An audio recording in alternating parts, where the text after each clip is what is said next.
Hi and welcome to Upfront, a talk show here on Shaw TV Kootenays where we discuss topics of interest and current events with local leaders and organizations. I'm Kristina Kruchkowski, and in this episode we're speaking with Rossland Mayor Kathy Moore. After serving 2 terms as a Rossland City Councillor, Kathy Moore came back to council in 2014 for a 3rd term, this time as mayor. Born and raised in California, Moore is a dual citizen with undergraduate and law degrees. She has a passionate interest in seeing Rossland strengthen its commitment to good governance, regional cooperation, accountability to residents, and to continue the implementation of the Strategic Sustainability Plan as well as the Asset Management Plan. Joining us in studio now is Mayor Kathy Moore. Thank you very much for coming in today. Thank you for having me, Kristina. This is a great pleasure.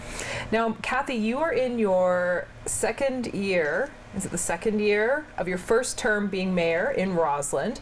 Tell us a bit about how the first 2 years have been. What sort of challenges have you faced? And on the other hand, what successes? Oh, the first 2 years has been really, really fun. It's been very busy and very challenging. As you may recall, Rossland was a bit of a poster child for bad governance a couple of years ago. We were investigated by the Auditor General for local government because of some of the things that had happened in the city, the way some projects were run and the way the city was being run.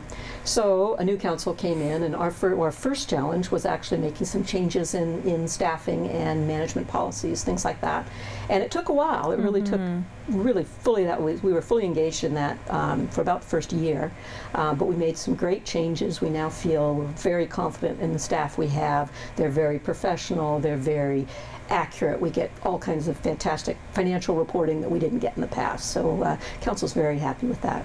So that was the big challenge part, and the success there was turning that around, which we felt also had a big impact on morale in City Hall for city workers as well as in the community. The community seems to be renewing some of their faith in local government, and that's been helpful for us. Some of the successes, we got a very large grant to do our Washington Street project. That was $2.5 million. Now that's a year and some ago, because we finished that project. The last bits of landscaping will be done this spring. So that was huge because Rossland had gotten no grants at all for the big Columbia Street project we did, which we had to borrow a lot of money for. So it was very, very helpful to have, other levels of government help us with Washington Street, which now has got new water, new sewer, new paving, new multi-use path, so people can push the chariots up and ride the bikes down, and we see lots of people out using the space, so that's pretty exciting too. Now, you mentioned the Washington Street project, and now there's a new project that's going to take place, which again you received some grant money from the provincial and federal government for. We are very excited. We actually got 2 large grants. One is for what we're calling the Spokane Corridor, and the Spokane Corridor is going to be from 2nd down to Columbia, across Columbia, down Leroy, around a bit of Davis to Kootenay. So it's kind of a ziggy-zaggy, and then it's got a piece of 1st Street from Spokane to Washington. All of the pipes, the sewer pipe, the water pipes, those need to be replaced. We've had multiple breakdowns on those over the last few years. In fact, the upper part has been on our to-do list for about 4 years, and we kept having to put it off because we didn't have the money to do it, and so it kept getting more and more critical. So our staff, who is fabulous, right, wrote these wonderful grant proposals, laying out the details about why we need this. It's a clean water and wastewater fund, and so we got altogether $3.6 million for that project. Total project is around 4.4. That's what we're looking at right now. That's a rough estimate. We don't have final numbers yet, so it could go up. But this project is going to be great because this is very old infrastructure that needs to be replaced. The road is in terrible condition, so we're going to resurface the road, and we're going to add sidewalks on the lower part that currently doesn't have any sidewalks, and that's a huge safety improvement because lots of people walk from Lower Rossland up. You see all these people with the bikes and the carriages and the dogs and all the rest of it, and there's no sidewalk whatsoever. People come, whipping around the corners.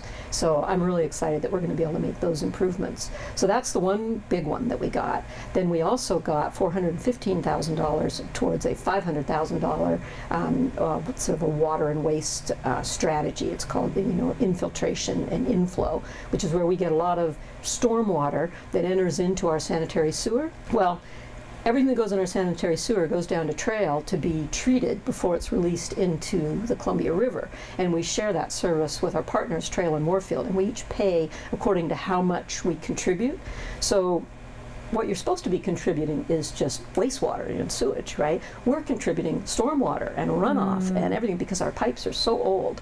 We have lots of leakage throughout our system. A lot of our we just have lots of ways where water seeps into our old pipes. So this strategy that's going to be done, we're going to be cameraing all the lines to find out where. Wow. Yeah, it's huge. We're going to be looking at people that have sump pumps in their basement that are pumping into the sanitary sewer. We're going to try and get all of that diverted.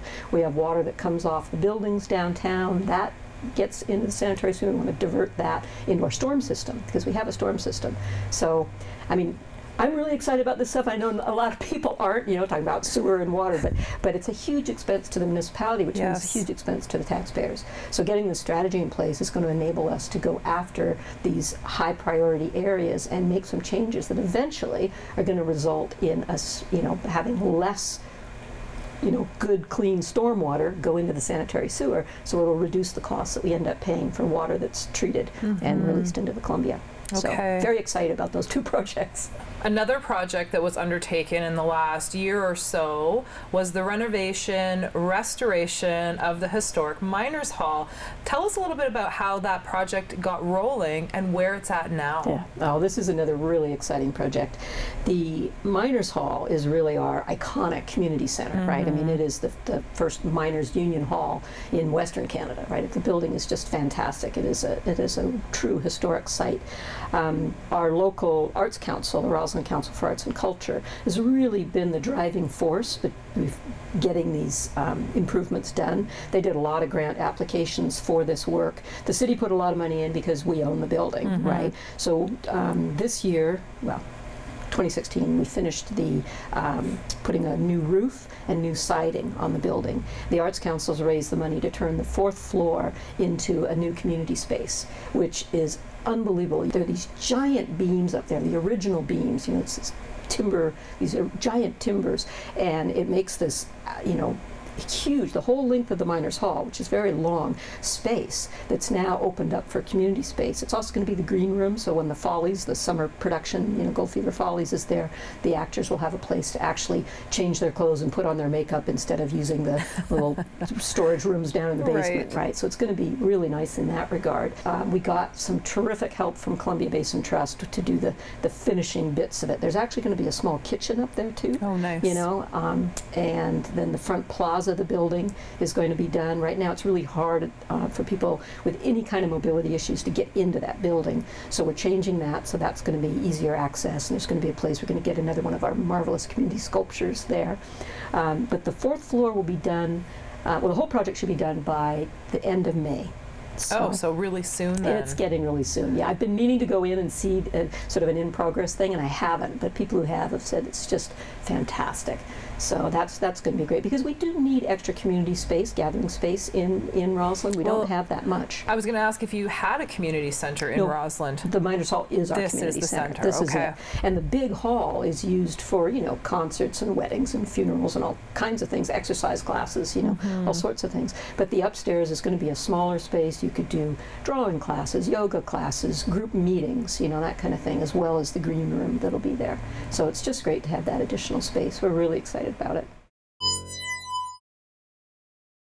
We're back in studio with Mayor Kathy Moore on Up Front. Now, Rossland is considered a tourist destination, especially during your winter and ski season. I know now you're moving towards more of a 4-season destination town, but has the emergence of Airbnbs and short-term rentals made it challenging for the community of Rossland in general?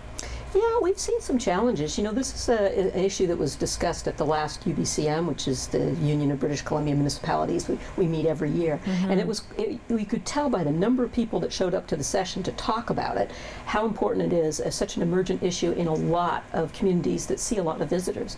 And the real challenge with it is that because we have seasonal employees, we need to find, or they need to find, places for themselves to live during the season. So they're not long-term, they're not going to stay here for 2 years necessarily, but they do need a place for the winter. So there used to be places where they could get a room in someone's house, or somebody had a guest house they'd rent out, for these workers who don't make a lot of money, mind you, right? So they can't pay a lot.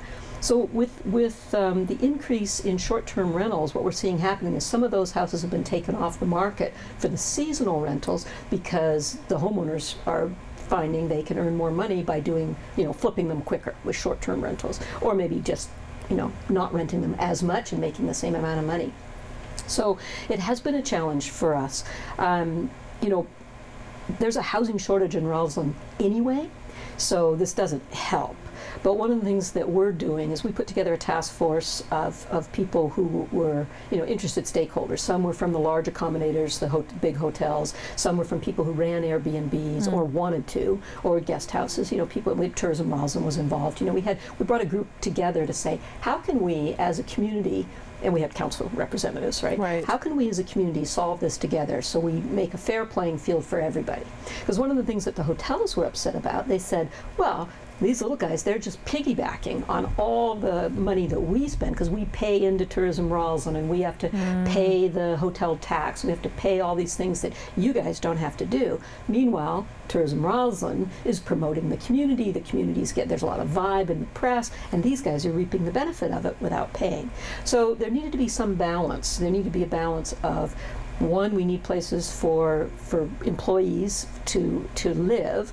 Two, we need it to be fair for everybody across the board, right?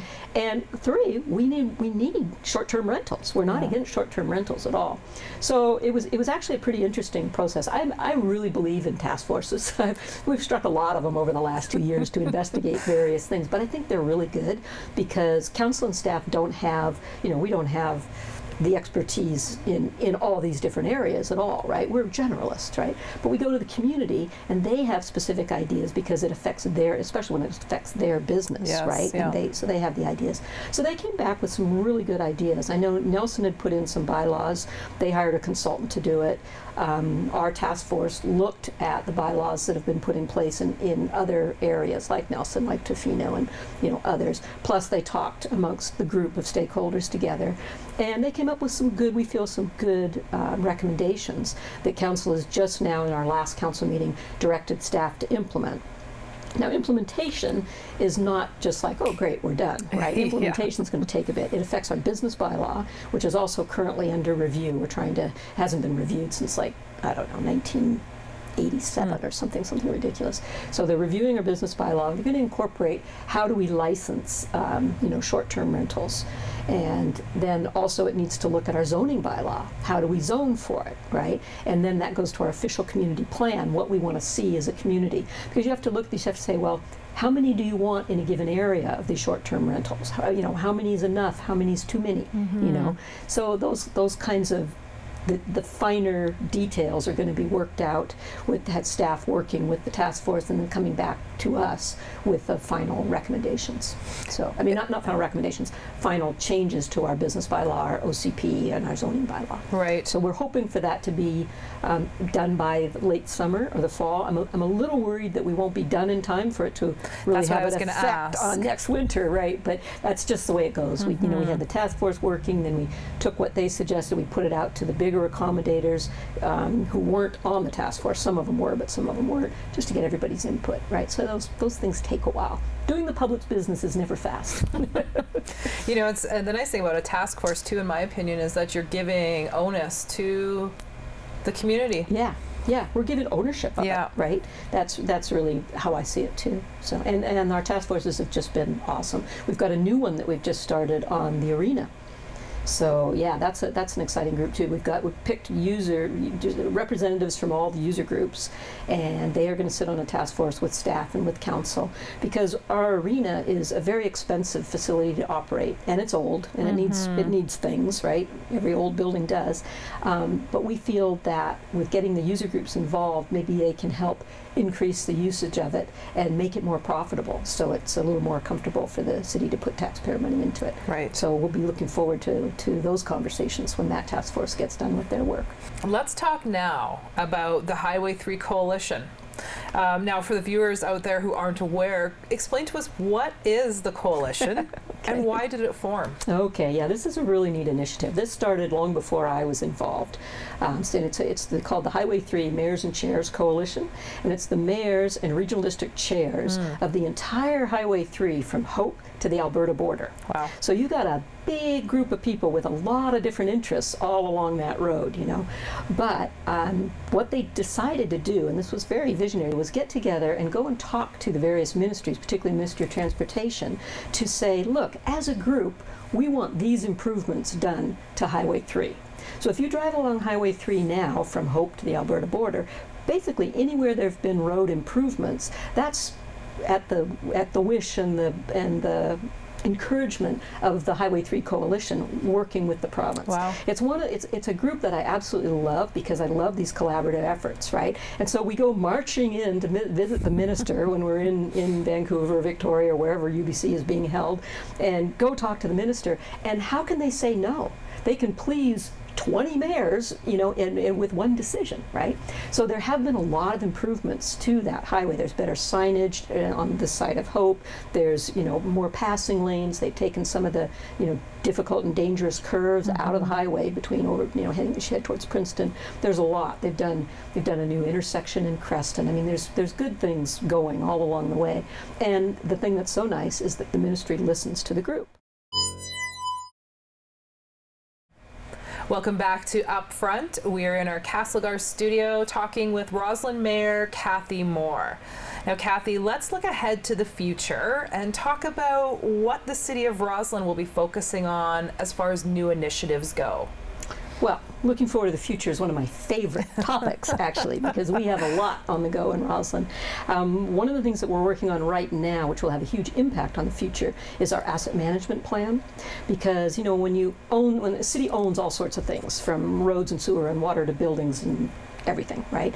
And to plan for the life of those things is complicated. So we're putting together asset management policies and procedures where we really have a systematic way that we can look at all the assets we have. And this will outlive this council, hopefully for decades, right? Because it's meant to be a plan that the city will use to stay relevant and stay current with all the work that needs to be done on everything we own. And that's not just infrastructure under the roads, it's our trucks, it's our computers, it's everything, right? So we'll have policies in place for that. So I'm very excited about that because I think that's really a legacy item. It's something that's important. It's just good management, but it's something that most little municipalities, you know, really haven't spent that much time on, but it's getting to be quite the hot issue, right? And we're, you know, I like to think we're a little ahead of the curve on that one. So I'm excited about that. I'm very excited about our plans for what we call the MCON lot in Rossland. So the MCON lot we could also more formally call it the Midtown Transition Land, which sounds a little better. MCON lot was sort of a service yard, right. For MCON at one point. Was a train yard before that, right? It's been most of it's all been remediated from being sort of the brown field of its history when it had trains running through it. But it's the biggest level area in Rossland, and it's just a gem. It's right in the middle of town, and we need to do something with it, right? So now that we've got all these other things that we were concerned about in our first 2 years sort of running on an even keel, now we can look towards some future developments, and I really see MCON as the future. We've given a portion of it over to the skate park for the youth, and also an existing building there we've allocated for the youth to have like a youth center. So that's the sort of recreation side of it. But then the other part of the lot, and then a lot that's on 3rd Avenue, is available for some kind of what we hope will be some really public-minded development. We're looking to do, you know, part of it could be office space, and then part of it could be affordable housing, you know, and so we're going to be looking for partnerships on that. Right now we've hired a consultant to look at the land and come back with sort of an analysis of what's the best and most feasible use of the land. And I really want to see that get going in the next, I want to see something really happen on it by 2018. I'm very excited about that. We need a couple things out of it. We need to serve the community, but the city also needs to get some tax revenue out of it, so it can't just be, some people wanted it to just be parkland or something, right? But that's not a responsible thing for us to do with that land, because we need to get some tax revenue. We need to have it serve a purpose. Like we mentioned earlier, you know, there's a housing shortage, there's issues, right? We could just sell it off to a developer and have them put up single-family homes, but that doesn't serve the community either, right? Because that's not the best way to you know, house the number of people that we need to house. And it could be affordable housing for seniors. It could be affordable housing for low-income families. There could be small studios for the people that come and work in the community seasonally. You know, it's a blue sky canvas at this point of what we want to see there. And you mentioned potentially seniors housing. Is there anything on the horizon for the seniors in Rossland? Yes, there is. This is thanks to CBT. A couple of the local mayors and I had gone to CBT and asked for do sort of a pilot program to see what we could do for seniors in our area. Now, Beaver Valley has a fantastic seniors program. I've gone to their dinners a couple of times. They're big lunches. They get 150, 180, 200 people show up at these events. They're very low cost to the seniors. They're put on by volunteers. They have a coordinator out there that does a lot of wonderful initiatives with seniors. And I felt, well, in our end, you know, basically from Trail, Warfield, and Rossland, we don't have anything that organized for our seniors. So we wanted to see, was there an appetite for it? So we went to CBT and we got some grant money from them to hire an investigator. And then Beaver Valley, the mayor in Beaver Valley, she's the chair of the group, this little pilot program group, because she has all the experience in Beaver Valley. And we've been going out and talking to people in Trail and Warfield and Rossland. We had a huge turnout in Rossland. I think there must have been 50 people there. They're so great. And we had, you know, questionnaires. The coordinator had these questionnaires for people to fill out about, you know, what they'd like to see, what would be helpful to them. And we haven't gotten the report back from the consultant yet about what she found, but she just said the input has been phenomenal, you know. Just even coordinating activities to get, you know, what I'm hoping will come out of it is a coordinator position that would work for Trail, Warfield, and Rossland the way the Beaver Valley works for Montrose and Area A and Fruitvale, right? You could have those two areas, each with a coordinator, each doing the kinds of things that would appeal to the seniors in their area. Yeah, very exciting seniors group there in the Beaver Valley. We've been to one of the lunches, and I was amazed, actually. Yes. Yeah, well, I would like to replicate that in our end here, because I think there's plenty of seniors. We have lots of active seniors that would love to do things together, you know, as a group. And I just think it would be, and once we get the Miners Hall fixed, we're going to have great space for them to, you know, do whatever they want. So, yeah, but I think having a coordinator really helps somebody to bring everybody together and get their ideas. And make it happen. Make it happen. Yeah, that's right. Yeah. Okay, well, Kathy, lastly, I just wanted to ask, I know you're partway through your first term as mayor. Yeah.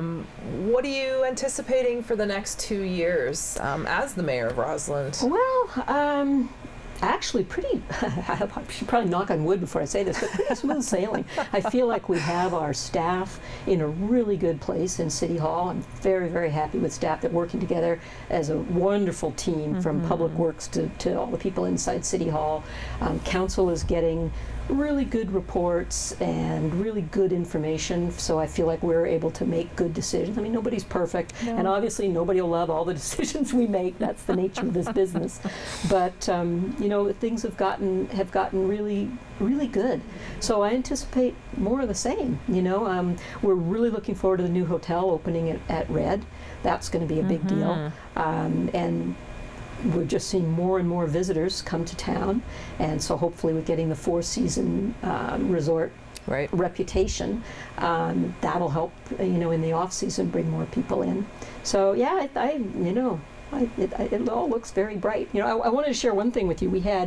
Council had their vision, right? We said our vision was to be a more sustainable, smart, fun, and livable small city. This is what we started. We did our first strategic plan when we first became council, right? This council. Right. And then our mission was to provide cost-efficient and effective municipal services to residents, visitors, and businesses in a collaborative and cooperative fashion to ensure a well-managed and well-governed, viable community.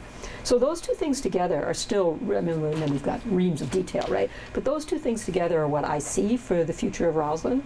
And that's the path we're on, and I feel like we don't want to stray from that path. So that's what I'm hoping happens in the next 2 years.